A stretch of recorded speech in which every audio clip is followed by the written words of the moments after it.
ఇది ఒక నెమలి మరియు కాకి కథ. ఒక అందమైన అడవిలో పక్షుల కిలకిలారావాలతో, పూల పరిమళాలతో జీవం కదిలేలా ఉంది. ఆ అడవిలో ఎంతో మంది జంతువుల మధ్య ఒక గర్వంగా ఉండే నెమలి నీలకంఠ్, చురుకైన కాకి కాళ్ళు ఉండేవారు. కాళ్ళు తన నల్లటి రెక్కలతో సంతోషంగా ఉండేవాడు.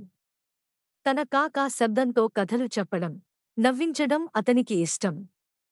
కాని లోపల అతనికి కొన్నిసార్లు నెమలిలా అందంగా ఉండాలని ఆశగా ఉండేది. నీలకంఠ్ తన అందంపై గర్వంగా ఉండేవాడు.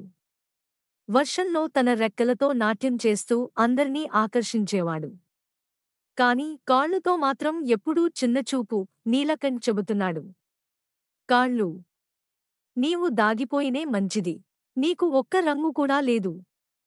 ఒక వర్షపు ఉదయాన కాళ్ళు ఒక నిర్ణయం తీసుకున్నాడు. ఇతర పక్షుల వదిలిన రంగుల రెక్కలను సేకరించాడు.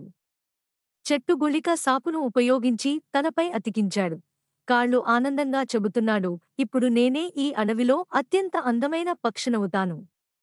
రేపటి రోజు అడవిలో ఒక గొప్ప పరేడ్ జరుగుతోంది.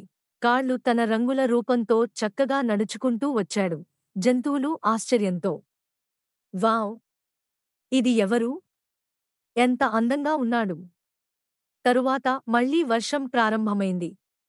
ఒక్కొక్క రెక్క జారిపడసాగింది. జంతువులు ఆశ్చర్యంగా చూస్తారు. కాళ్ళు తడిగా, రెక్కలు లేని స్థితిలో నిలబడిపోయాడు. కాళ్ళు అవమానంతో, నేను కూడా నెమలిలా అందంగా ఉండాలని అనుకున్నాను. నీలకంఠ్ శాంతంగా చూశాడు. ఈసారి కాళ్ళు ఎలాంటి కాకినో కాదు, ధైర్యవంతుడిగా కనిపించాడు. నీలకంఠ్ మృదువుగా, కాళ్ళు, నీకే ప్రత్యేకత ఉంది.